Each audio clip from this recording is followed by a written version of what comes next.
My friends, ഒരു solar പാനലിൻ്റെ ഉള്ളിൽ കുത്തിരിക്കുക കേട്ടോ. നല്ല വെയിലാണ്. അപ്പോൾ നോമ്പായോണ്ടേ നല്ല ക്ഷീണമാണ്.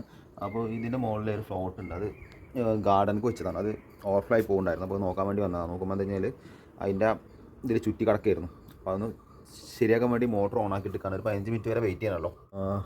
നിങ്ങളുടെ നാട്ടിലെങ്ങനെ ചൂടൊക്കെ ഉണ്ടോ? ജസ്റ്റ് കമൻറ്റ് ചെയ്യാം. ഞാൻ ഇതിൻ്റെ മുകളിൽ കയറിയിട്ട് ജസ്റ്റ് കാണിച്ചു തരാം കേട്ടോ.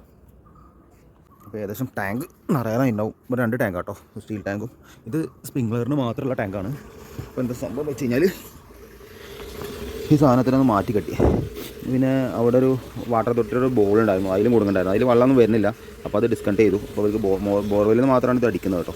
അപ്പോൾ എന്താ വെച്ചാൽ ഈ ബോൾ ഉണ്ടല്ലോ, ഇതും പാടെ അതിൽ പിരിഞ്ഞടക്കുകയാണ്. ഈ സാധനത്തിൽ കൂടി ചുറ്റി കിടക്കുകയാണ്. അപ്പോൾ ഞാനിപ്പോൾ എന്താ വെച്ച് കഴിഞ്ഞാൽ കുറച്ചും കൂടെ ബാക്കോട്ട് ഇട്ട് കൊടുത്തിട്ടുണ്ട്. അപ്പോൾ അതാണ് പ്രശ്നം ഉണ്ടായിരുന്നത്.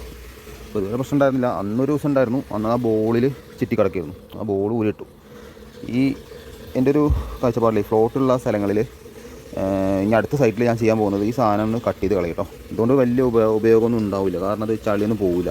അപ്പോൾ നിങ്ങൾ അടുത്ത സൈറ്റിൽ ഇവിടെ നിന്ന് കട്ട് ചെയ്യുക ഈ 2 സാധനം, എന്നിട്ട് ഇതിനെ ഒഴിവാക്കുക. അപ്പോൾ പിന്നെ ഫ്ലോട്ടുകൾ തമ്മിൽ അങ്ങോട്ടും ഇങ്ങോട്ടും കുടുങ്ങില്ല, കാരണം രണ്ട് അറ്റത്താവുമല്ലോ. ഇതിപ്പോൾ എന്താ വെച്ച് കഴിഞ്ഞാൽ ഇതിൽ പിടിച്ചിട്ട് തിരിഞ്ഞ് കിടക്കുകയാണ്. അപ്പോൾ ഇതിൽ തട്ടിയിട്ട് മോട്ടർ ഓഫാവണില്ല, അതാണ് പ്രശ്നം. ഇതൊന്ന് ഗാർഡനിലെ ടാങ്കിലെ വെള്ളം കഴിഞ്ഞാൽ മോട്ടർ ഓഫാവാനും, ഇത് ടാങ്കിലെ വെള്ളം കഴിഞ്ഞാൽ ഓണാവാനുള്ള 2 ഫ്ലോട്ടാണ്. അതിൽ 2 ഫ്ലോട്ട് ഉണ്ട്. അതിൽ യാതൊരു കുഴപ്പമില്ല ഇതുവരെ. കാരണം എന്താ കഴിഞ്ഞാൽ അതിൽ ഈ പ്രശ്നമില്ല. അതിൽ ഈ സെൻറ്ററിൽ കൂടി പൈപ്പും കാര്യങ്ങളൊന്നുമില്ല. അതിലും 2 ഫ്ലോട്ടാണ് വരുന്നത്. ഒന്ന് പ്രഷർ പമ്പിൽ വെള്ളമില്ലാതെ ഓടുന്ന അതും. അപ്പോൾ ഫ്ലോട്ട് വെക്കുന്നതിൽ നിങ്ങൾ മസ്റ്റായിട്ട് ഈ സാധനം എടുത്ത് ഒഴിവാക്കായിരിക്കും എൻ്റെ ഒരു അഭിപ്രായം. കാരണം അതിൽ കുടുങ്ങി കിടക്കായതുകൊണ്ട് ഇതുകൊണ്ട് വലിയ ഉപയോഗമൊന്നും ഇല്ലെന്നാണ് എൻ്റെ കാഴ്ചപ്പാടിൽ. കാരണം ചളിയൊന്നും മൊത്തത്തിലൊന്നും പോവില്ല. സ്റ്റീൽ ടാങ്ക് ആണെങ്കിൽ ഓക്കെ, ഇതിൽ ബാഡ്. അപ്പോൾ എന്തായാലും സപ്പോർട്ട് ചെയ്യണം.